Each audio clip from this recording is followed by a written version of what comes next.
자, 여러분들 반갑습니다. 이제 오늘부터 바로 저희가 9, 11월 영어 김재균 전공 영어 최종 모의고사를 오늘부터 시작을 합니다. 오늘이 1주차고 이제 저희는 오늘부터 시작해서 직강 기준으로는 11월 11일 화요일, 그다음에 인강 올라가는 걸로는 11월 12일 수요일까지 이 최종 모의고사를 진행하기로 하겠습니다. 이 강의는 이제 매 회차마다 전공 영어, 영어 교육학, 영어학, 일반 영어, 문학 모든 과목, 그다음에 기평, 서술형, 모든 유형, 모든 문항 숫자 배점 다 똑같이 완전히 실전 동형 모의고사로 이제 진행을 좀 하겠습니다. 그렇게 하겠고, 그리고 이제 간단하게만 말씀을 드리면은 이제 이 모의고사의 목적은 딱 그거예요. 실제로 최근 몇 년 동안에 우리 임용 시험에 나왔던 그 분위기, 시험 문제 분위기란 게 있잖아요. 그 분위기, 그 어떤 패턴, 그리고 난이도, 내용 소재, 이런 것들을 가장 실물적으로 싱크를 시키는, 일치를 가져가는 그런 것을 목표로 하고 있습니다. 그 합쳐서 한 세트 있는 겁니다, 세 세트가. 그렇게 딱 실제 시험하고, 그러니까 긴 얘기가 필요 없어요. 실제 시험하고 가장 그 뭡니까, 싱크로율이 높은 뭐 그런 시험으로 맞춰가겠다, 이런 것을 제가 좀 말씀을 드려요.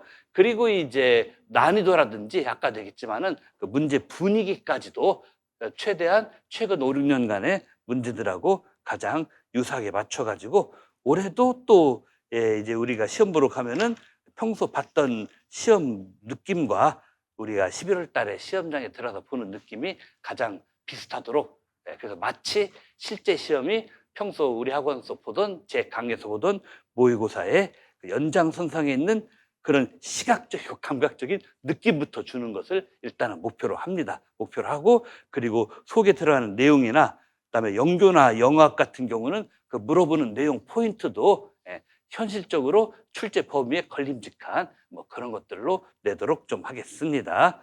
특히 영교 같은 경우는 이제 그 아시겠지만은 모든 전공 영어 과목 중에서도 그 기출의 비중이 제일 높아요. 1, 4년부터 2, 5년까지 서답형의 모든 기출하고 제가 이 강의를 듣는 수험생 쌤들에게는 다 이제 내일이나 모레, 늦으면 목요일, 그때부터 오픈될 텐데, 그 전공 영어 이론 총정리학이라는 게 있어요. 거기 보면 영어학이랑 영교론을 각 챕터별로 기출 더하기 주요 원서 이렇게 베이스로 깔고 제가 이론 총정리 강의를 하는데, 영교는 이 기출 문제들하고 1사부터 2호까지, 그다음에 제 이론 총정리 강의하고 두 개를 합치면은 일단 출제되는 포인트는 최대한 걸리도록 그렇게 배려를 다 해놨습니다. 그리고 인력 문학 같은 경우는 일단 문제의 길이, 지문 길이, 뭐 해석 난이도, 물어보는 성향, 답 나오는 패턴, 이런 쪽에서 최대한 맞춰보도록 그렇게 노력을 했습니다. 그래서 아까도 얘기했지만은 뭐 다른 막표는 없습니다. 11월 달에 시험 보러 들어가면 평소에 제 모의고사 보던 느낌, 그리고 실제로 그런 내용, 가장 그 유사한 분위기에서 여러분들이 시험을 칠 수 있도록 제가 그냥 온갖 머리를 다 써서 정말 제 가진 그야말로 모든 에너지를 다 짜내는 그런 느낌으로 제가 그렇게 한번 문제를 만들어 나가도록 그렇게 한번 만들어 보겠습니다. 그리고 이제 한 가지 공지사항, 좀 더 자세한 공지사항, 인강에 올라가는 공지사항은 제가 인강 프린트로 따로 만들어 드리고, 제 모의고사는 특징 중에 하나가 모든 회차, 모든 문항에 대해서 심지어는 시험 전날까지도 제가 그 늦게 내신 분이 있어요. 실제로 시험 보는 그 주에 막 화요일 날 밤, 수요일 아침에 막 쌤 죄송한데 9회 10회 밀린 거 지금이라도 보내면은 저 채점이라도 해주시면 그거라도 읽고 갈게요. 해마다 여러 명 있습니다, 그런 사람들. 네, 그렇게까지 다 제가 그 채점 첨삭을 해드리는 그런 모의고사입니다. 1회부터 10회까지 직강으로 뭐 이 화요일하고 또 주말하고 이렇게 나눠서 문제를 풀고 가시는데, 이렇게 하시는 직강생뿐만 아니라 모든 인강생분들도 가끔 물어봐요. 인강생분들이 혹시 직강으로 와야만 채점 안 해줍니까? 인강은 채점 안 해줍니까? 사람들이 너무 소심해서, 혹은 한국 사람들은 너무 속고만 살아가지고 그런 게 많은데, 저는 2006년도에 이 학원 처음 왔을 때부터, 그때는 옛날식 서답형 전공시험했어요. 옛날식 서답형부터 객관식, 논술, 지금 서답형까지 인강생분들도 본인이 답안 원고를 보내시기만 하시면은 모든 회차, 모든 문항, 채점 피드백을 싹 다 해드리는 그런 강의로 진행을 해드립니다. 이건 아주 중요합니다. 옛날에 그런 게 있었습니다. 1차가 객관식이고 2차가 논술일 때 그 당시 경북에서 시험 보셨던 선생님 한 분 계신데, 와, 이분이 그때 2차 논술 모의고사 제 인강을 드셨는데 답안을 안 내다가 마지막 열흘에 막 몰아서 보내는 거예요. 그리고 이제 시험 보기 2차 논술적 보기 전날입니다. 자기가 그 2차 시험 보러 가는 그 숙소 근처에 PC방에 와 있다고, 빨리 저한테 PC방에 있다고, 제가 자기가 늦게 보낸 바로 그 전날 밤에 보낸 논술 답안 첨삭을 무조건 보내달랍니다. 자기는 지금 PC방에서 톡 깨고 있다라고. 그 당시에는 깨톡은 없었고 이메일로 저한테 독촉이 계속 와서, 제가 그때 새벽 1시 20몇 분인가까지 그 선생님 진짜 그 논술은, 여러분 그때 논술 시험은 문제도 길었어요. 지금은 여러분 서술형 한 문제 4줄밖에 안 되잖아요. 그때는 연결론 문제가 논술 100점 만점, 논술 100점 만점에 연결론이 한 문제에 25점, 35점이고 지금 보시는 그 OMR 답안지 한 페이지를 빡빡이 쓰는 그거였다 이겁니다. 와, 그걸 자기가 늦게 내놓고 막 갑자기 나한테 시험 전날 PC방 와 있으니까 막 무조건 막 첨삭해서 그냥 뭐를 좀 보내라는데, 그냥 보냈습니다. 보냈는데 이 양반이 졸은 것 같아요. 한 3회차인가를 보냈는데 처음 2회차인가는 메일 확인하더니 마지막 회차는 나는 보냈는데도 본인은 확인도 안 하고 그냥 시험 보러 가버렸어요. 자, 그런 사람도 있어요. 제가 그렇게까지. 근데 이게 또 오인이 돼갖고, 아, 그러면 나는 일부러 마지막에 다 뭐라든지 이러지 마시고, 가급적 그때 좀 내시고, 가급적이면은, 하여튼 저는 그렇게까지 해드리니까, 뭐 작년도 마찬가지입니다. 시험 보기 전날 밤까지도 원고 늦게 내신 분들 제가 다 채점 피드백 해드렸으니까, 여러분들이 이것을 정말 많이 활용하시기 바랍니다. 그리고 좀 이따 말하겠지만은, 이 서술형 그 전공 시험 점수 느는 것은 지식도 지식이지만, 좀 라이팅을 잘해야 되는 부분이 커요. 특히 일반 영어랑 영교가 그 부분이 아주 큽니다. 영어학은 상대적으로 덜해요. 왜 그러냐면 영어학은 다분히 좀 지식 위주의 과목이라서 지문을 통해 가지고 주어진 지문을 통해서 답을 알아내면, 확실히 답을 알아내면 점수가 쑥 다 나오고, 답을 못, 주어진 데이터에서 자료를 못 찾으면 점수가 안 나오고, 그러니까 한마디로 나의 머리를 써가지고 필요한 지식을 뽑아내면 점수 나오고 못 뽑아내면 점수 안 나오고, 양단간의 하나예요. 영어학은 공부 점수 나오는 방향이. 하지만 일영하고 영교는 뭡니까? 답안을 어떻게 쓰느냐도 매우 중요한, 거기서도 말하면은 똑같은 기본 내용을 가진 답안에도 1, 2점씩 차이가 나는 그런 부분이 있습니다. 그런 부분은 제가 좀 이따가 각 과목별로 이 답안 해설을 할 때 알려드리려 할 텐데, 하여튼 이 모의고사에서는 바로 그런 부분. 분명히 예를 들어 4명이 스터디인데 저분이 우리 스터디에서는 지도 제일 많은 것 같은데 작년에 이어서 저분은 올해도 광탈하고 나는 저분에 비하면 지식이 짧은 것 같은데 붙어버렸다 이겁니다. 그런 차이가 영교하고 일영, 서술형에서 은근히 좀 만들어지는 게 있어요. 그런 부분을 또한 우리 강의에서, 이거 정말 큰 겁니다, 여러분들. 정말 큰 건데 바로 이 부분을 이 강의에서 좀 문제 풀 때마다 이 문제에서는 이런 부분에서 이런 걸 써놔야 된다, 요거 갖춰야 된다, 이런 것들을 제가 중점적으로 알려드리는 그런 강의로 끌어가겠습니다.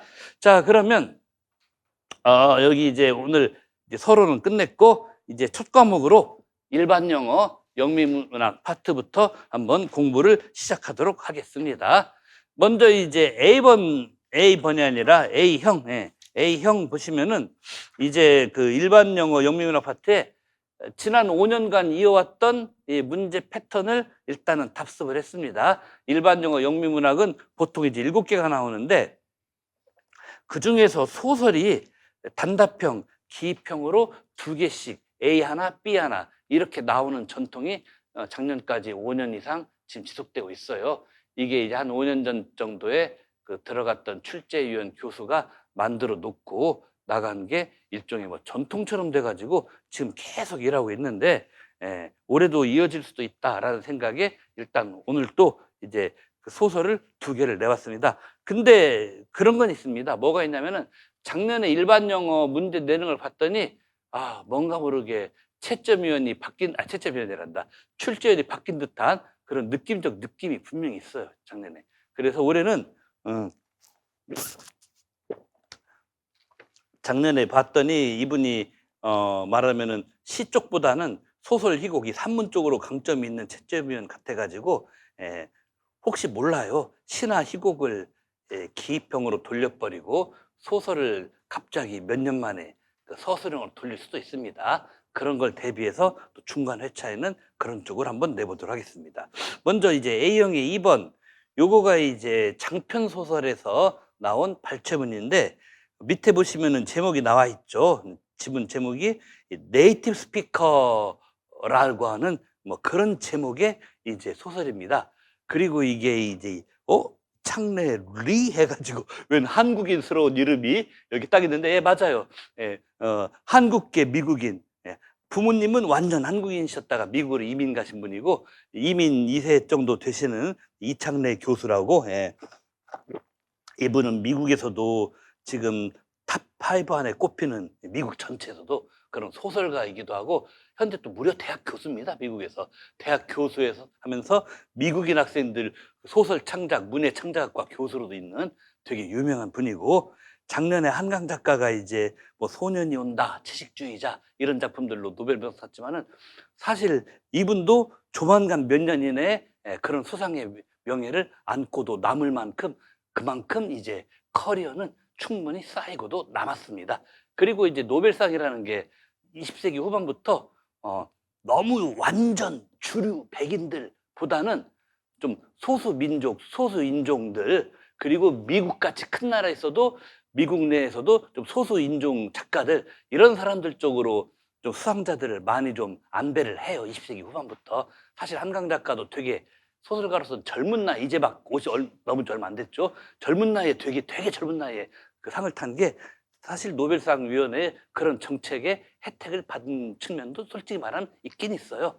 근데 이분 같은 경우는 어떻게 보면은 좀 더 그런 쪽에서는 더 유력할 수 있었던, 다만 이제 국적이 한국이 아니라 이분은 국적은 미국이라서 오히려 몇 년 밀려버린 그런 감이 있는 건데,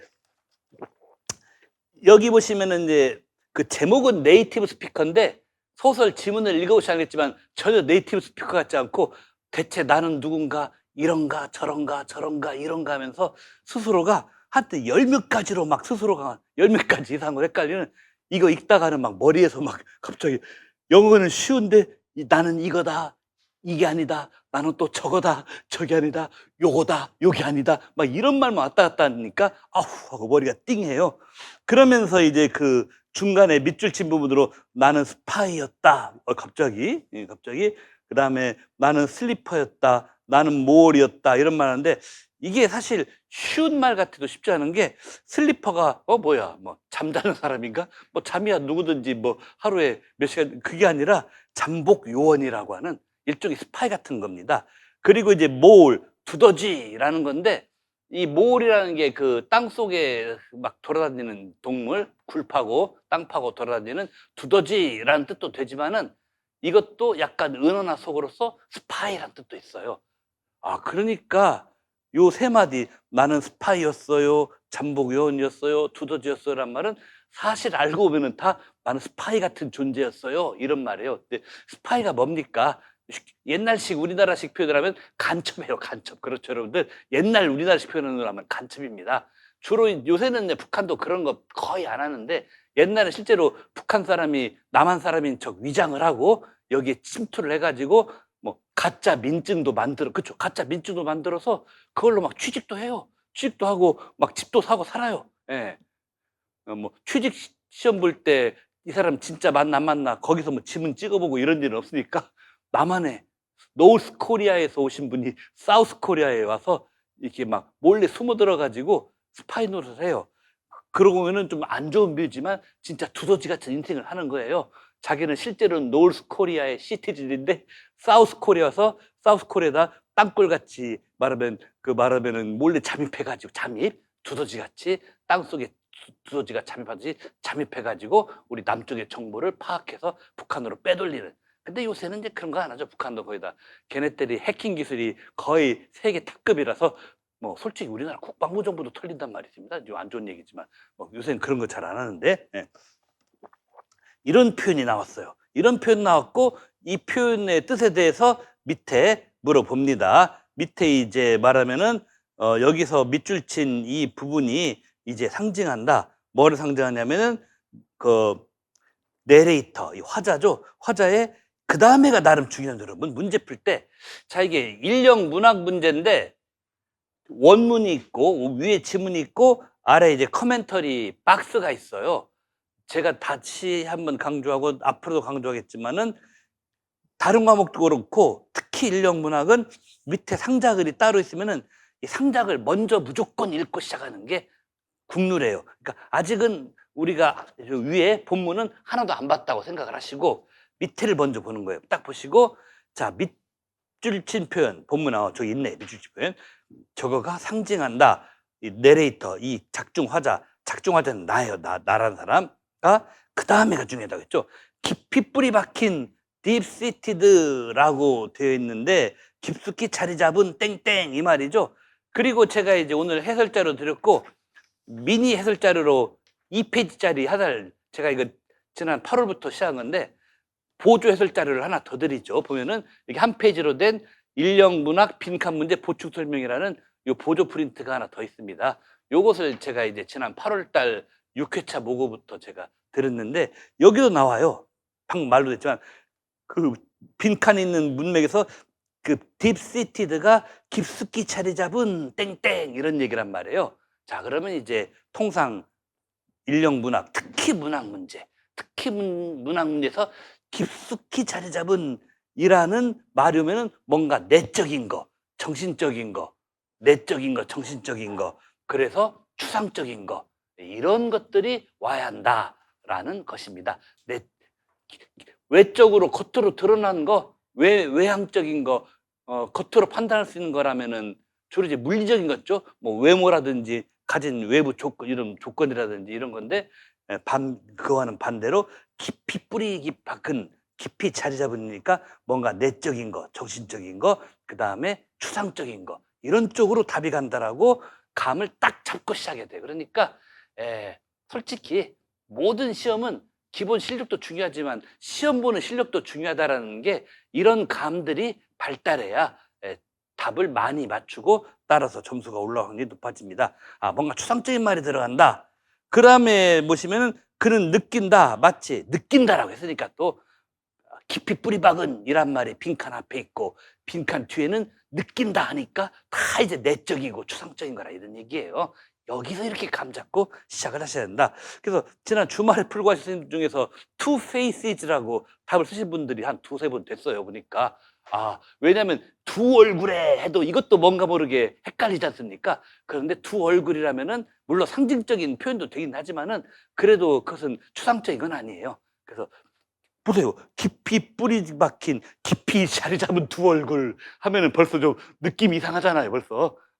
아무리 두 얼굴이란 말도 상징적인 의미 있을 수 있다고 해도 그래서 안 됩니다. 더군다나 두 얼굴에라는 말은 본문에 보면은 나는 두 얼굴을 가진 사람이었다 이렇고 그 다음 바로 뭐가 나와요? 아니 낫 입은데 그조차도 아니었다라고 바로 부정을 딱 때려버리지 않습니까? 본문 첫 줄에서 두 얼굴에 하면 뭔가 있어 보여요. 솔직히 뭔가 문학적인 같이 보이고 그래서 이랬다 저랬다 하도 이런 말들이 많이 나오니까 그럼 두 얼굴이 답이가 했는데 어라? 빈칸에 봤더니 깊이 자리 잡은 느꼈다.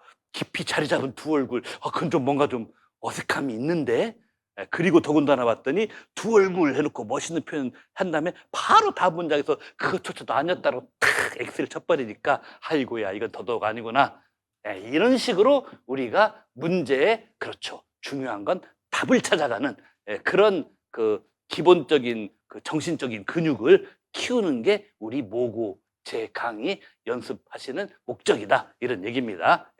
그래서 하여튼 이 커멘터리 박스가 있는 요 모든 인력 문학은 얘부터 읽어주는 게 국룰이에요. 그래서 어떤 방향으로 답을 답을 사냥하러 답되는 한두 단어를 딱 낚아채러 가로 깊이 뿌리 박았다. 깊이 있는 그리고 느끼는 그러면은 뭔가 추상적인 두 얼굴은 부정까지 나겠네. 여기서 이건 아니고, 예, 그렇게 됩니다. 그러면서 빈칸 땡땡이가 있고, 그건 내면적인 것이고, 그 아랫줄, 그 코멘터리 박스 아랫줄을 봤더니 언더커버 에이전트라고 나오는데, 이게 비밀 요원이라는 거예요. 언더커버란 말이 이제 좀 많이 쓰입니다. 가끔 보면은, 예, 뭐 우리나라 이제 국가정보원이라는 데가 있는데, 이분들도 언더커버 요원으로 활동을 해요.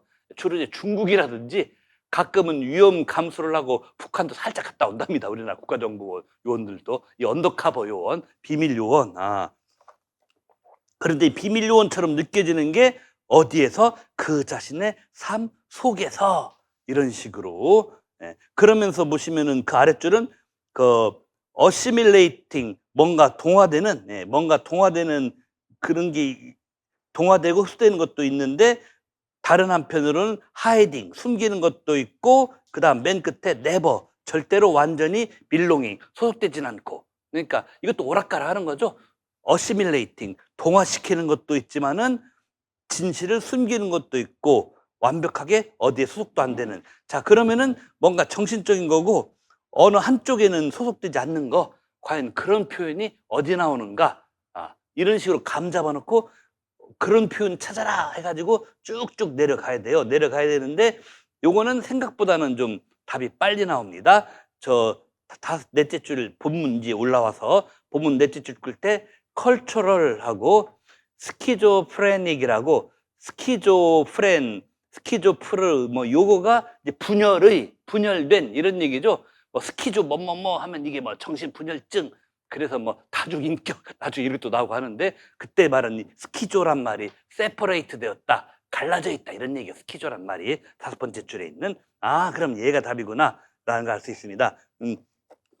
그리고 오늘 같이 나눠드린 빈칸 포추 설명, 여기 A2의 2번 항목, 답이 나오는 이 본문 문맥, 즉 그 컬처럴 스키조프레닉 요 본문 문맥, 여기가 밑에 있는 이 밑줄 여기랑 어떤 식으로 이어지는가, 거기에 대한 설명도 있으니까 요것도 마저 여러분들이 보조 프린트를 보시고, 이것까지 다 제가 말로 읊어드리려면 시간이 잘 먹히니까 요것도 좀 보시기 바랍니다. 자, 이렇게 하면은 의외로 답은 좀 빨리 풀릴 수가 있어요, 여러분들 이게. 예. 자, 이제 그 다음에 이제 A의 5번으로 가봅시다. A형 5번은 우리 수험생 사실은 다른 시를 내려고 했어요, 이번에. 9월 달에 이른바 그 수험생들 기강 확립을 위해서 정신이 바짝 들으라 의미에서 막 이렇게 한쪽 빡 채우고 어려운 시를 내려고 하다가, 근데 그러면 좀 이것도 공부 방향을 미스리딩할 수가 있어요. 제가 지난 8월 달 모고 중후반기에 말했듯이, 인력 문학에서는 역시 어느 해든지 영미 씨가 제일 어려워요. 그래서 9월까지의 영미 씨 점수가 곧 내 점수고, 아무리 최장으로 길게 잡아도 9월 3, 4주 정도까지의 내 실력이 영미 씨만큼은, 인력에서 다른 거 몰라도 영미 씨만큼은 그때까지가 내 실력 오래 늘어날 수 있는 한계치고, 그 후로는 안 늘어나요. 그런데 제가 만약에 그냥 1회차 문제를 처음 계획했던 대로 딱 길게 그냥 빡빡하게 더 해석도 어렵게 내버리면은, 와, 인력 문학에서 영미 씨 공부에 목숨 걸어야지라는 식으로 공부 방향이 잘못 어긋난 사람이 양산될 수가 있습니다. 지금은 솔직히 말씀드릴게요. 7, 8월까지도 아니고 90, 11월에서는 인력이 있고 문학이 있잖아요. 인력 문학에 인력 쪽이 한 6.5, 문학이 3.5로 이제 내려갑니다. 상반기에는 제가 반대로 얘기해요. 상반기엔 여러분이 인력 문학 그러는데, 사실은 점수 차이는 문학이 더 많이 난다. 문학 6, 인력 4로 해라. 상반기는 제가 그렇게 말해요. 이게 각 시기마다 공부 전략이 달라지는 겁니다. 하지만 지금은 어느 타임입니까? 9월 됐어요. 9월. 직각 날짜 9월 2일. 인강 올라가면 9월 3일.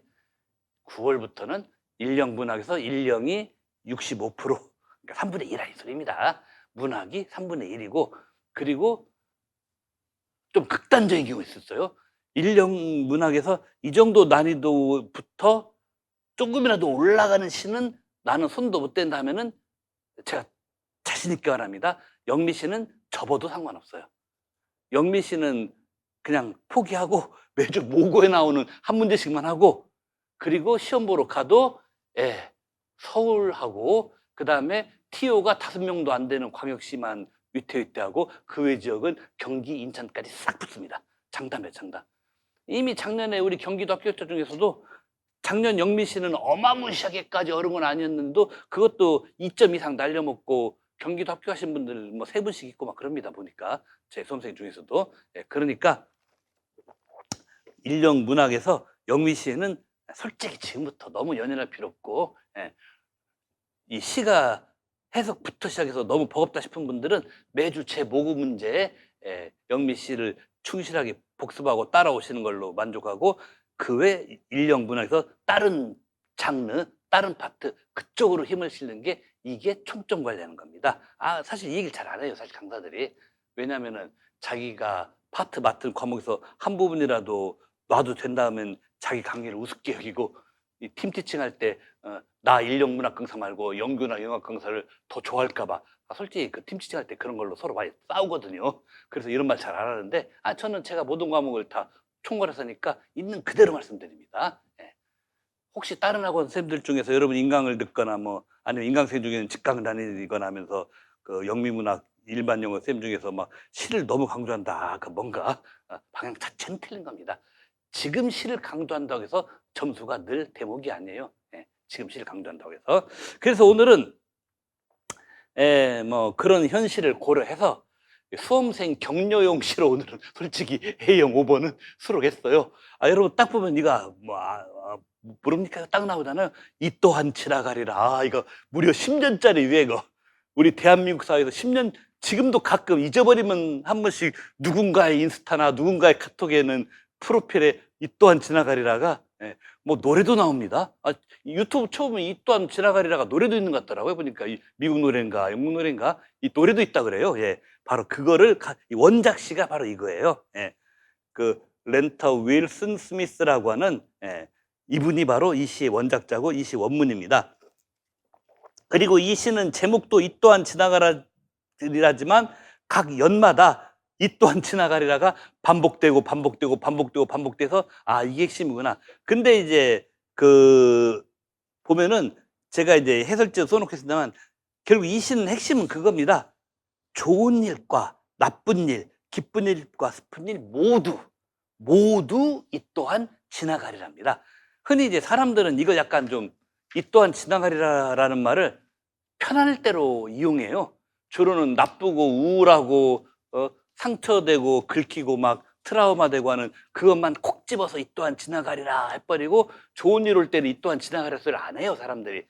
이 순간이 영원히가 돼버려. 그때는 이 또한 이건 지나가면 절대 안 되고. 근데 이 시의 내용을 보시면은 첫째 연에서는 어떤 큰 슬픔, 평화를 파괴하는 힘, 뭐 이런 게 나오죠, 첫째 연에서는.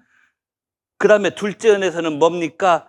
ceaseless toil, ceaseless toil이 끝없는 고생, 끝없는 수고, 이런 얘기입니다. 그 다음에 허쉬한단 말은 쉬하고 이건데 잠재워버린다. 끝없는 수고가 뭘 허쉬, 잠재워버리냐? 노래, 기쁜 거죠. 노래는 기쁜 노래를, 수고, 고생이 기쁜 노래를 잠재워버려요. 이것도 나쁜 거예요. 예.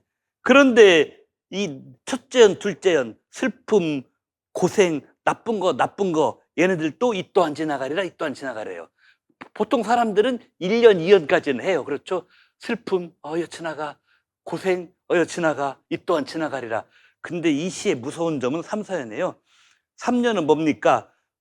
fortune, 행운이 미소 짓고, full of mirth, mirth, mirth란 말은 기쁨이란 말인데, 옆에 있는 플레저랑 비슷한 말인데, 플레저보다도 몇 곱절 더 큰 기쁨. 그래서 한문으로는 환희라고, 거의 뭐 흔히 이제 인터넷 유행어로 극락을 맛보는 기분, 뭐 이런 식으로, 거의 뭐 천국에 올라온 기분, 뭐 이런 식으로, 바로 그때 말하는 기쁨이 멀습니다. 그래서 좋은 거예요, 여기는. 그리고 근심도 하나 없이 세월은 지나고 얼마나 좋습니까?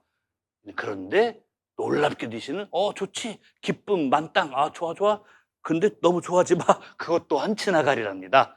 그러니까 이번에 여러분들이 다 합격을 할 거예요. 그럼 내년 2월 첫째 주 뭐 수요일, 첫째 주나 둘째 주 수요일 날 여러분이 응시한 그 지역 교육청 홈페이지에 여러분 수험번호 넣고 오면은 최종 합격을 축하합니다. 딱 메시지 뜨고 더 클릭해보면 각 세부 점수 나올 거예요. 그리고 몇 월 며칠까지 어디로 연수받으러 들어오십시오. 딱 나올 겁니다, 여러분들한테. 그러면 그때 이 mirth, mirth, 이게 얼마나 좋겠어요. 그런데 그때도 이 시를 임용 합격 축하는 한다만 근데 그것도 이 또한 지나가리랍니다. 이게 되게 무서운 시입니다. 이게 사람들에게 슬픔과 고생 있는 사람들을 위로하고 끝나는 시간이에요. 기쁨에 들떠있는 사람들한테도 너무 김칫국을 너무 사발제로 원샷만 하면 되는데 김칫국을 투샷, 쓰리샷까지는 하지 말라고 그렇게 좀 너무 기뻐도 좀 정신줄 좀 놓치지 말라고 하는 그런 시예요. 예.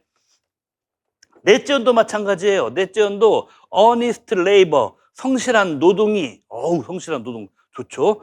이 brings 갖다 줄 때 너한테 뭐를 대단합니다. fame and glory, 명성과 영광. 그다음에 세상의 가장 노블리스트, 고귀한 자들이 upon you, 너에게 스마일 미소를 지을 때 내가 월드 탑 클래스 정도로 출세한 겁니다. 월드 탑 클래스 정도로 출세한 건데도 뭡니까? 이 시의 결론은 그건 영원히 누려라가 아니에요. 그것조차도 이 또한 지나가리랍니다. 그러니까 이 시의 대단한 무서움은 오히려 3년과 4년인 겁니다.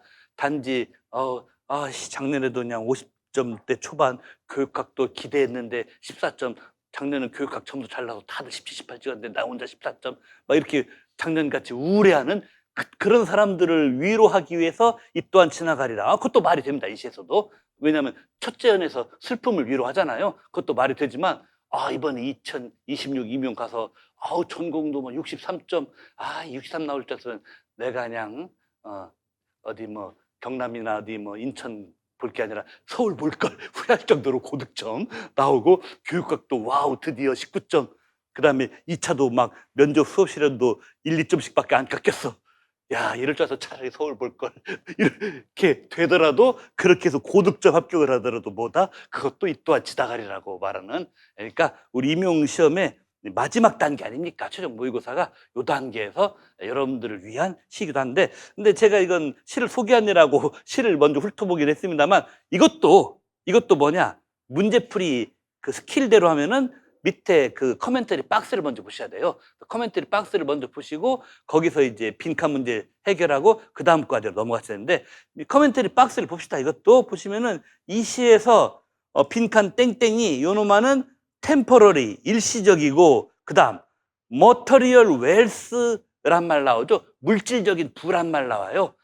사실은 요 말이 있어가지고 답 찾기가 은근히 쉬워져요. 물질적인 부 이를 상징하고 shallow 얄팍한 천박한 즐거움, 물질적인 부 천박한 즐거움. 그럼 이런 것들을 집약해서 하는 말이 뭐가 되느냐? 그러니까 물질적인 부나 그 웰스나 플레저가 있기 때문에 딱 눈치학상 뭡니까?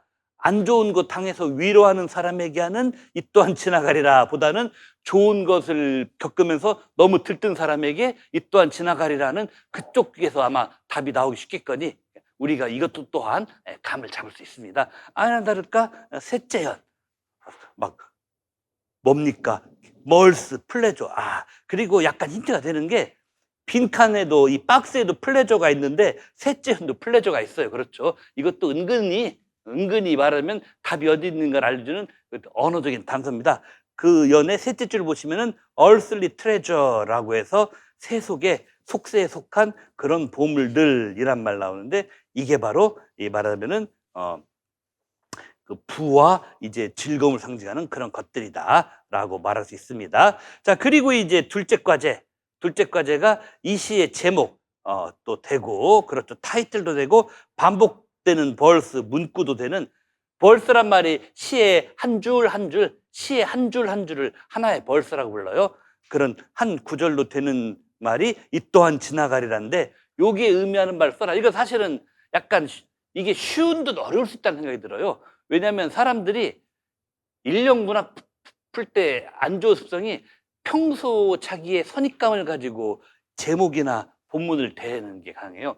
왜? 우리가 지난 10년 동안 카톡 푸사 문구에 그다음에 그 페북이나 요새는 페북 많이 안 하느냐? 요즘엔 인스타 이런 데다가 이 또한 지나가리라 이 또한 지나가리라 쓰면서 대개는 안 좋고 짜증나고 멘붕 오고 막 그랬을 때 스스로를 위로 격려하고 스스로 마음을 다잡는 안 좋은 일 있을 때 주로 그런 의미로 써먹었던 게 이거기 때문에 뭐다? 이 시에서의 의미를 1년, 2년에 한정해서만 보고 3, 4년을 이 답에 반영을 안 해버리는 그런 일도 벌일 수 있는데, 근데 그러면 안 돼요. 이게 왜냐하면 사연으로 돼 있는데, 멘붕 빠진 사람 위로하는 게 1, 2연 절반, 그 다음에 너무 좋다고 들뜨는 사람, 너무 좋아서 너무 들뜨지 말라고 하는 것도 3, 4연 반절. 이 두 개가 동등하게 반절반절 있는 겁니다. 그러니까 이 두 개를 다 이 답에 반영해야만 맞다, 이런 얘기예요. 그래서 힘들 때도 또 있고 잘 될 때도 있지만은 어떠한 것도 영원하지 않으니까 너무 감정은 한쪽으로 치우치지 말아라, 이런 식으로 써야만 한다, 이런 얘기입니다. 여러분들도 이번 아직은 이제 1, 2연 상태에 있습니다. 우리 수험생은 솔직히 수험생들은 기본적으로 1년과 2년의 상태에 있을 수밖에 없어요. 그러다 여러분들 다 합격하실 거니까, 내년 2월 한 10일쯤 되면 이제 3, 4연의 상태로 넘어가요. 그러면 갑자기 그냥 내가 이 힘든 임용도 합격했는데 왜 아빠는 나 뭡니까, 이 쌍수도 안 해주고 코도 이거 안 해주고 왜 딸내미를 위해서 고작 그 1,000만 원도, 겨우 1,000만 원도 안 되는 것도 투자도 안 해준다고 우리 아빠는 못됐다고 괜히 또 그런 말 하지 마시고, 그 여러분들이 교사 돼가지고 돈 좀 모아서 스스로 돈 들어 좀 하시고, 그런 거 있으면은 너무 들뜨지 않는 그런 마음도 중요하겠다, 뭐 이런 겁니다. 하여튼 공부 방향을 지금 90, 11월에는 인력 문학에서는 영미 씨는 솔직히 이미 시기상 가장 적게 해야 되는 부분이기 때문에 1회차 영미 씨를 세게 내려다가 일부러 이걸 힘을 뺐어요. 일부러 힘을 빼고 그 다음에 이제 차라리 A형 11번, 12번 이제 보시면은 이제 인력 문제를 양이라도 늘리고 뭐 이런 식으로, 그 다음에 12번처럼 단어라도 좀 어렵게 하고 이래가지고 그냥 보통의 일반 영어 문제를 문학 문제보다는 조금 더 힘을 줬습니다. 근데 이래야 맞아요. 문학은 영어 잘하는 것 플러스 이 문학적인 감각, 이런 것도 있어야 돼, 솔직히 말하면. 그러니까 이 역대 기출문제 보면은 제가 지난주 강의 시간에 했지만 문학 지문은 설명문이 아니에요. 소설이 나왔는데 첫 단락에서 요래요래 하다가 둘째 단락, 그러니까 지난주에 나왔던 에세이 수필 문제도 첫 단락에서는 그 나이 먹었다고 무조건 지혜로워지라는 법 없다, 이런 말만 나왔다가 갑자기 점프해서 둘째 단락에서는 농사 짓는 농부 아저씨가 나한테 뭐라 잔소리하더라, 이런 말 나왔어요. 그런데 첫 단락에서 나이 먹었다고 지혜로 법 없다는 말이 나왔다가 갑자기 둘째 단락은 왜 농부 아저씨가 나한테 뭐 채식이 어떻고 뭐 칼슘이 어떻고 그런 잔소리 나오는 거, 그거 왜 나왔냐? 그 지문, 그게 그 소로우의 월든 어느 한 대목을 중간 안 잘라먹고 통으로 쭉 인용해 놓은 건데 그게 갑자기 좀 이해가 안 된다, 이겁니다. 근데 설명문 같으면 그랬겠죠. 설명 같으면은 첫 단락은 노인이라고 꼭 지혜가 많으라는 법이 없다라는 말을 했고, 그리고 그에 대한 예로서 이 작가가 어느 농촌 마을에서 살았는데 거기 노인분이, 농사를 짓는 분이 계셨다. 그 노인분이 이제 그 농사짓는 노인분이 잔소리를 하는 게 나오는데, 이것은 바로 이 작가 소로우한테 나이 많다고 무조건 지혜로운 게 아니라는 그런 예를 보여준 셈이 되었다라는 식으로 시시콜콜이 설명을 안 해요, 지난주 그 에세이도. 그러면 뭐냐, 우리 수험생들이 알아서 그냥 위아 첫 단락 둘째 단락 알아서 머릿속에 조합을 해가지고 첫 단락에는 노인이라고 꼭 지혜롭으란 법이 없다는 얘기고, 둘째 단락은 동네 농부 아저씨가 잔소리하는 얘기니까 첫 단락의 예시가 이건가 보구나 하고 내가 알아서 이렇게 머릿속으로 연결해가지고 그걸 읽어내야 되는 그런 어려움이 있습니다, 문학은. 근데 상대적으로 인력은 그것보다는 훨씬 양반이에요. 그렇기 때문에 인력 문학에서는 지금 이 시기에는 인력에다가 좀 더 11번, 12번 같은 여기다가 그런데 이제 두 지문이 특징이 다릅니다. 11번은 양이 많아요. 양이 많아가지고 앞에 문제 풀다가 시간이 딸리면은 11번은 양이 많고 그 대신에 해석 난이도는 별로 안 어려워요. 그런데 이제 말하자면은 이제 앞에 문제 풀다가 시간이 딸린 상태로 11번, 12번 넘어왔을 때 벌써 시간이 뭐 5분이나 이거밖에 안 남은 상태로 이렇게 넘어오면은 아쉽게도 11번을 놓치게 되는 그런 좀 본인으로서는 점수 관리에 참사가 일어나는 그런 부분이다. 그리고 이제 12번은 뭡니까? 연달아서 잠깐 보시면은 12번은 지문을 확 짧아졌어요. 우리 실제로 일반 영어 기출 문제도 나오는 그 출제 가능한 그런 지문 중에서는 아마 적은 분량의 지문일 거예요. 그런데 이건 뭐다? 요거는 단어나 개념들이 좀 어려워가지고 단어부터 어렵죠. 아이 뭐 생물학인데 이거 솔직히 우리 대부분 다 문과 출신들인데 이런 거 뭐 언제 봤겠어요, 솔직히. 그래서 이제 좀 어려움이 있다 이런 얘기입니다. 11번은 객관적으로 해석은 쉽지만 앞부분에서 시간 관리 잘못됐을 경우, 그리고 어느 정도 많은 양을 빨리 읽는 습관이 안 됐을 경우 때 문제인데, 근데 이것도 마찬가지입니다. 11번 푸는 것도 밑에 그 박스 안에 빈칸 문제가 있잖아요. 그러면은 서술형 문제라도 밑에 커멘터리 박스가 있고 거기서 빈칸 채우는 문제가 먼저 나오면은 걔를 먼저, 이 박스를 먼저 봐주시는 게 여러분들 다 푸는데 좋다 이런 얘기입니다. 보시면은 그 밑에 박스글 상자글 보시면은 가정들 어떤 가정들이냐, 돈을 빌려요. 헤비하게 많이 빌려요. 많은데 바로 헤빌리가 무겁게 대출받는 거니까 대출의 짐이 무거우면 돈 많이 빌리는 거죠. 돈 많이 빌려요. 뭐 하려고? 차 사고 집 사고 하려고. 그러면은 처음에는 부심이 느껴져요. 프라우드. 하지만 얼마 안 가면 뭡니까? in the long run 얼마 안 가서 페이스가 동사죠. 마주치고 직면하게 돼요. 뭐를? 그 다음 빈칸 땡땡이를. 그러니까 앞에 빈칸 앞에 문장이 뭐예요? 그 돈을 많이 빌려서 차 사고 집 산다. 그럼 처음에는 프라우드, 뿌듯하다. 처음엔 프라우드한데, 그리고 빈칸 나오고 그 다음에가 로우 페이먼트, 이런 세상에 대출 상환금. 아, 나쁜 얘기. 빈칸 바로 다음에가 나쁜 얘기. 론 페이먼트, 대출 상환금. 딱 여기서 이제 감을 잡는 거예요. 대출 상환금이 드레인, 이제 말하면 잠식해 버린다. 뭐를 잠식해요? 인컴, 벌어들인 돈을. 그리고 저축을 못하게 막는다. 빈칸 앞에는 빚을 많이 내서 론을, 대출을 많이 받아가지고, 뭐 컴퓨터도 아니고 냉장고도 아니고 무려 수천만 원 되는 차, 수억 원 이상 되는 집을 샀습니다.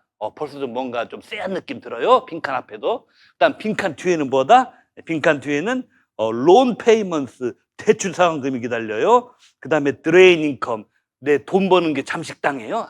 그러면은 뭔가 경제적으로 나쁜 거, 안 좋은 것이 왔다. 지금 이 소리하고 잡은 거구나. 그래서 거기에 해당되는 말을 스키밍 앤 스캐닝으로 빨리 훑어야 돼요. 스키밍 앤 스킴을 빨리 훑으면서 동시다발적으로다가 뭐다? 이 본문의 내용이 뭔가를 눈으로 흐름을 스르르 이렇게 그냥, 마치 이렇게 뭡니까? 칼코리로 낙엽 긁듯이 전체적인 흐름을 쓱쓱쓱쓱 긁어와야 되는 이런 것입니다. 그러면서 이제 한마디로 그 빈칸의 앞에가 이코노믹이 있으니까 경제적인, 그러니까 집 사고 뭐 차 사고 돈 빚 엄청 지고 대출 상환금으로 수입이 잠시다고, 야, 그 살기 되게 불안불안하고 빡빡하고 위태위태하겠네, 이게 느껴지잖아요. 그래서 정답인 이 불안정성, 요 단어가 들어가는 것이다. 예. 그래서 실제로 이 단어가 이제 그 답이 됩니다. 그리고 이제 밑줄 추론이 또 문제가 나왔어요. 11번은 밑줄 추론은 둘째 단락에 처음이 나왔습니다. 이 프레셔, 이러한 압박은 했는데, 이것은 그 밑줄 추론에서는 비교적 쉬운 거예요. 이러한 압박, 이러한 압력은 디스 뭐뭐, 이게 기출에도 나온 역사가 있는 것이긴 한데, 디스 뭐뭐가 되게 앞내용이에요. 앞내용에서, 그러니까 이 둘째 단락의 첫머리에 디스프레셔니까 요건 뭐겠어요? 앞에 첫째 단락, 그렇죠? 첫째 단락에서 뭔가 사람에게 프레셔가 될 만한 거, 압박이 될 만한 거, 그거는 또 뭔가라고 하는 거. 그러니까 이 문제를 풀기 위해서는 첫 단락을 가서야 돼요. 첫 단락에서 쭉쭉 풀으면서 뭔가 사람들에게 프레셔가, 압박, 즉 부담이죠, 부담. 사람들에게 부담되는 내용이 뭔가를 이제 봐야 돼요. 그러면서 여기 딱 보시면은, 이제 말하자면은 그 첫째 단락에도 이제 아니나 다를까, 너무나 고맙게도 첫째 단락 중간에 however 다음에 이러한 소셜 프레셔, 이런 말들이 딱 나와요. 그래서 이러한 사회적 압력은 개인들이 뭐 경제적 능력을 넘어서는 구매를 하도록 부추기고 어쩌고저쩌고 뭐 이런 식으로 쭉 나옵니다. 그러면서 이제 그러면은 이 첫째 단락 중간에는 이러한 사회적 압박이라고 하는 것에 그보다도 조금 앞에, 조금 위에, 그렇죠? 첫째 단락 중간에 있는 이러한 소셜 프레셔라고 하는 것에 조금 앞, 조금 위, 거기에서 이미 나왔겠구나. 그럼 그 선에서 해결하자. 그게 뭔가 봤더니 한마디로 그 뭡니까? 사회에서 성공받고 말하면 성공과 그다음에 사회적 인정받고 그러려면은 뭐다? 집도 좋은 거 좀 장만하시고 차도 좀 좋게 사고 새 차 좀 뽑으시고 이런 말 나오잖아요. 너가 사회에서 루저가 아니고 너도 사회에서 자리 잡고 성공했다. 그런 거 보여주려면 말이다. 이 사람아 집도 새로 뽑고 넓은 집 사고 새 차도 뽑고 이래야 할까 아이가 하는 그런 말들 나오잖아요. 그런 식으로 들어온 압박을 이게 말하는 거구나. 그런데 알고 봤더니 이게 뭐다? 나중에는 내 능력에도 안 되는 것을 구매부터 하라는 그런 압박이었던 거다. 그 말을 덧붙여주시면 좋겠습니다. 나중에는. 예. 그래서 이것은 생각보다는 어렵지 않게 뭐 답은 나올 수 있는 그런 겁니다. 다만 이제 12번 이번 시간에 하나 더 하면 12번은 아까도 얘기했지만은 짧지만은 좀 어려워요. 단어부터가 어렵습니다. 단어부터가 어렵고 봤더니 뭐 셀러파이트 플랜트라고 아마 이 지문에서 요 영단어를 아마 처음 봤을 그런 분들도 많아요. 뭐 엽상체 식물이라고 약간 좀 일본식 번역 같긴 한데 뭐 이렇게 나온 사전이 있어요. 근데 안타깝게도 엽상체 식물이라고 하는 것이 있는데 요게 이제 요즘에는 뭐다?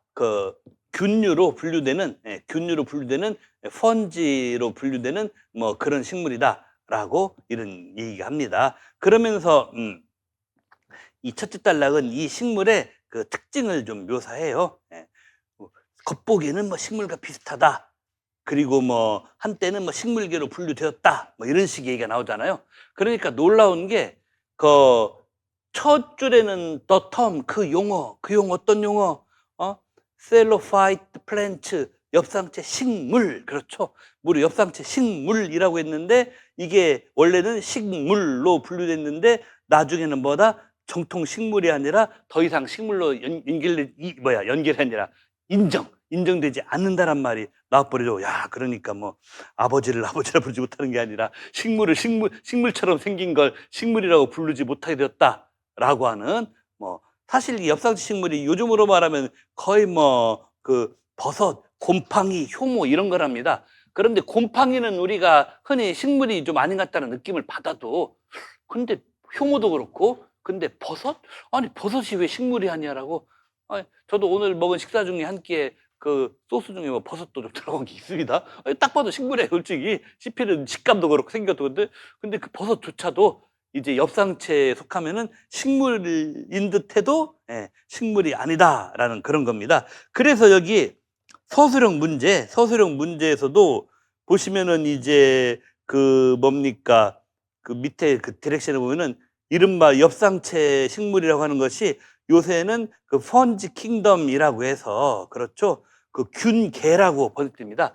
균류 식물 계통이라고 해서 균계로 킹덤이란 말이 왕국이란 말이 아니라 동물학 특히 식물 쪽 말할 때는 뭐뭐 킹덤 하면은 무슨 개 뭐 이런 식으로 번역이 나오나 봐요. 펀지 개, 군개로 분류된다. 그런데 그렇게 리클래시피케이션 원래 식물로 분류되다가 이제는 군계로 따로 분류되는 그런 이유 뭐가 그렇게 재분류되도록 이끌었는가? 뭐 땜시 원래는 식물로 분류되다가 이제는 군계 쪽으로 분류가 바뀌었는가? 어떤 일이 일어났길래 그것은 이제 첫째 단락에 이제 있죠. 첫째 단락 여섯째 줄 끝으로 보면 그러나 현대 생물학은 더 이상 이것들을 식물로 인식하지 않는다 해놓고 그 다음 여덟 번째 아홉 번째 나오면서 어드밴스먼트 발전이 있었다. 뭡니까 마이크로스코픽 리서치 마이크로스코프가 현미경 연구에 발전이 있었다. 그리고 몰리큘러 바이올로지 분자 생물학의 발전이 있었다. 바로 이 대목부터가 답이 나와요. 옛날에는 겉모습만 보고 특히 버섯 같은 애들들 무슨 뭐 버섯돌이 과자 초코송이 그렇죠. 버섯돌이가 아니라 초코송이 과자 같은 것도 버섯 모양 과자 포시렉에다가 위에다 초콜릿 코팅 씌워놓고 저도 옛날에 많이 먹었었는데 뭐 딱 봐도 보통 식물 같잖아요.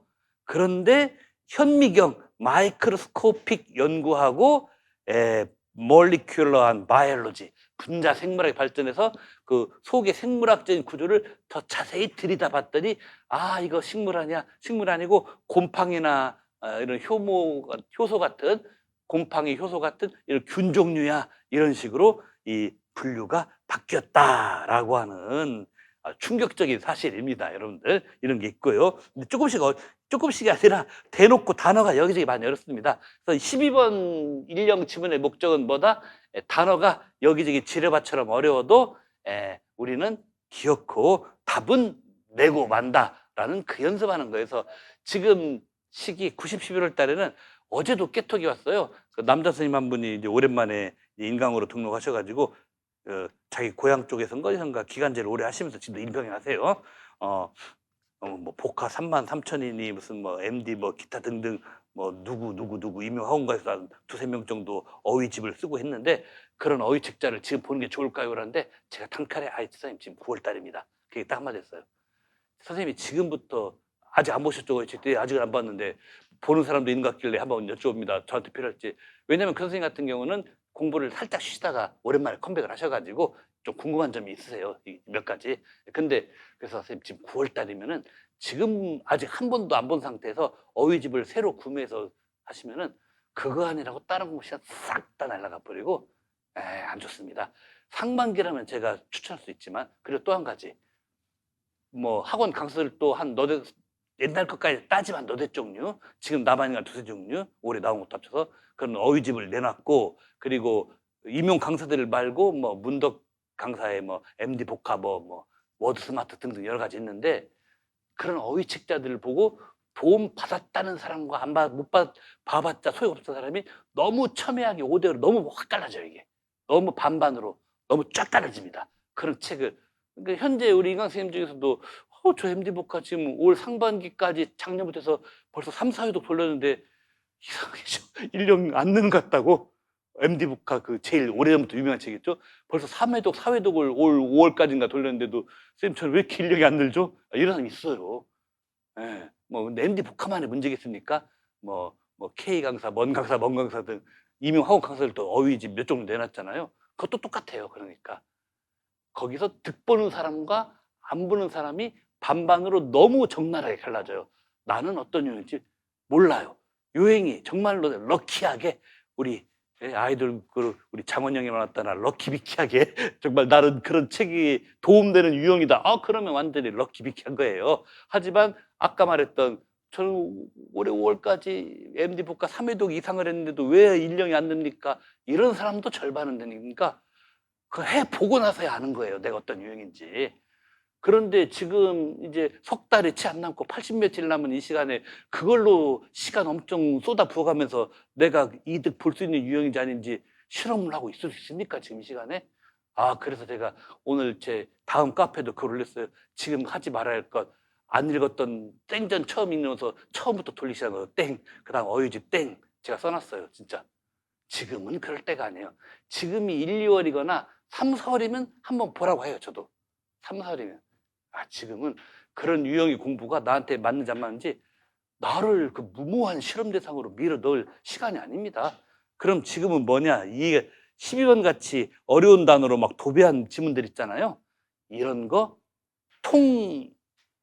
통으로 단어만 찔끔찔끔 봐서는 공부가 안 됩니다. 또 단어가 들어간 그 문장만 흔히 한때 뭐 통문장 암기 단어인데 그것도 부족해요. 정석은 뭐냐? 그 어려운 단어들, 복수형을 말합니다. 어려운 단어들이 다수로 들어있는 풍부한 내용을 가진 지문 자체를 5회독 이상 하시는 겁니다. 뭐과 함께, 번역본과 함께. 이게 어휘 늘리는 가장 그 모고도 겸할 수 있고 모고 복습도 겸할 수 있으면서 가장 안전한 방법이에요, 여러분들. 그러니까 어떤 분이 며칠 전에는 또 뭐 저 통사론이 칸이는 좀 부실하고 트포 더 좋은 것 같은데 전 트포는 안 읽어봤는데 지금부터 하지 마세요. 트포 읽다가는 내년 봄까지 갑니다. 진짜 잘못하면 제발 선생님 정신 차리시고 죄송합니다. 제발 하마터면 카톡에 답장이 쓸 뻔했는데 제가 참았습니다. 제발 정신 차려 카톡 쳤다가 그러시면 너무 좀 무리가 되시고요. 이렇게 말을 바꿔줬어요. 죄송합니다. 선생님한테는 바꿨는데 정말 좀 화들짝 놀랐어요. 정말 뭐 어떤 대목은 트포 칸이 신텍스보다 트포가 더 좋다니까 선생님 특보 지금부터 돌릴까요? 혹시 전에 보신 적 있으신? 아니, 없는데. 정말로 특보 그 600페이지짜리 지금 보다가는 이번 1차 시험까지 안 끝나요, 여러분들. 예, 안 끝나요, 진짜. 그리고 특보는 칸이 신텍스보다 더 재미없고 글씨도 진짜 깨알 같아갖고 눈에 들어도 안 해요. 예. 그런 거 하지 마시기 바랍니다. 하여튼 1년 공부도 어려운 단어는 이렇게 어려운 지문을 가지고 1년 모의고사 지문 영어 원문과 전에 딱딱 내리시면 하는데 이 해설지 번역본 대조도 필요한 경우는 대조돼 가면서 지문 자체 읽기 5회독 이상 돌리고 그 와중에 어려운 단어 여러 번 내가 보는 거잖아요. 그러면서 습득을 하는. 그리고 그러면서 중간에 형광펜이나 밑줄이나 이런 걸로 어려운 단어는 딱딱 그 이른바 내 나름의 인풋 인핸스먼트를 가하는 거예요. 이 모고 그 영어 원문에다가 내 나름의 뭐 여기만 뭐 연두색, 노란색, 형광펜으로 빡빡 이런 식으로 아니면 그 태블릿이나 폰으로 이런 PDF 파일로 볼 경우 그 요새는 뭐 그 PDF 파일에다 이렇게 표시하는 것도 많잖아요. 그런 식으로 내 나름의 인풋 인핸스먼트를 이 풍부한 맥락이 있는 지문에다 표시를 해갖고 그런 식으로 단어를 일령 모고 지문 복습과 함께 해야지. 아유, 지금은 뭐 MD 복화나 33,000 이런 것들 진짜 역사도 깊고 내용도 풍부하긴 해요. 솔직히 임용학원 강사들의 어휘집 5권을 합쳐도 못 따라가는 풍부한 내용도 있기도 하고 뭐 그렇게 되긴 합니다. 안 돼요. 시간 자체도 없고 맞는지 안 맞는지 나를 놓고 내가 무모한 실험 안 됩니다. 지금 1, 2월 아니에요. 3, 4월도 아니고. 예. 그런 책 혹시 있으면 그냥 지금은 묵혀뒀다가 합격하신 다음에 후배 임고생한테 합격 기념 선물로 주고 그냥 졸업하시면 됩니다. 그런 책들은. 예. 바로 그렇습니다. 하여튼 이거 정말 중요한 얘기예요. 이 얘기. 이걸로 시간 날리면은 차라리 그 시간에 영교에서 애매하게 맞췄다, 못 맞췄다, 맞췄다, 못 맞췄다는 그런 챕터, 그런 섹션 있잖아요. 영교에서 그런 챕터 섹션을 기본서를 한번 찬찬하게 그 섹션만 골라서 정독해가지고 그걸 확실히 그냥 핀포인트 공략하는 그런 노력 기울이는 시간으로 하려는 게 맞습니다. 지금 오늘은 첫날이고 해갖고 이런 공부 요령도 많이 하려는데 하여튼 이거 첫째 단락은 뭐다? 한마디로 그 엽상체 식물이라고 했던 거 버섯을 포함해서 얘네들이 처음엔 식물이라고 했다가 오늘 서술형 과제 첫 번째 과제 물어보는 것처럼 이 현미경 기술 발달하고 분자생물학 기술 발달해서 이제는 새로 분류가 되었다 이런 얘기입니다. 그러면서 둘째 단락에는 뭡니까? once called 한때는 바로 뭡니까? 셀로파이트 플랜츠다 엽상체 식물이다 라고 했던 거 오늘날은 좀 더 정확히는 펀즈라고 균류 생물, 식물이라고도 안 해요. 균류 생물이라고 더 정확히 알려졌다. 그러면서 이제 그 다음 나오는 게 오늘 서술형 둘째 과제 문제가 나오죠. 그 둘째 단락 셋째 줄에서 약간 뒤에 둘째 단락 셋째 줄 약간 뒤에 보면 unlike 뭐과는 다르게 보통의 식물들과는 다르게 왜? 얘네들은 식물이 아니라 균류니까 균류 얘네들은 뭐다? 이건 우리가 좀 알죠. 클로로필이라고 하는 그런 그 엽록소라고 하는 거 다시 여러분들 엽록소라고 하는 게 렉 없다. 결정적으로 이 버섯까지도 포함해서 곰팡이는 말할 것도 없고 버섯까지도 포함해서 결정적으로 식물이라고 못 들어가는 게 뭐다? 식물에는 대개는 클로로필, 엽록소가 있다 이런 얘기예요. 얘네들은 렉, 그게 부족하다. 그래서 뭐다? 포토신서 내가 너무 감격스러운가? 포토신서시스를 못한다. 이게 바로 광합성이라는 거죠. 포토가 우리 칙 이 사진 뭐 지금 미국으로 간 손흥민 선수 골 넣으면 칙 사진 찍는 세레머니로 유명했는데 사진 찍는 것도 포토지만 그 이전에 포토란 말은 빛의 이런 뜻이에요. 사진이라는 것도 뭐 빛의 원리를 그 광학 원리, 빛의 원리, 광학의 원리를 이용한 발명품이 또 사진이니까 광합성을 못해요 얘네들은. 그런데 그 대신에 얘네들은 뉴트리언츠 영양소를 어떻게 얻어요? 오가닉 매터 유기 물질을 서라운딩 주변으로부터 직접 흡수해서. 그러니까 보통의 식물은 식물 스스로가 안 죽고 살아나기 위한 영양소를 광합성 부분에 많이 의존하잖아요. 식물들은 얘네들은 근데 그 엽록소가 없어요. 그래서 광합성 못한 대신에 뿌리나 이런 걸 통해 가지고 주변 흙이나 물 속에 있는 영양소를 직접 쭉쭉 해갖고 이렇게 살아간다. 이 부분이 바로 뭐다? 이제 밑에 있는 둘째 서술형 과제의 답이다. 이렇게 볼 수가 있겠습니다. 예. 그러면 잠깐 한 5분만 쉬었다가 점심 먹은 직후라도 부르다니까 예, 일반 영어, 영미문학 B형을 이어가도록 하겠습니다.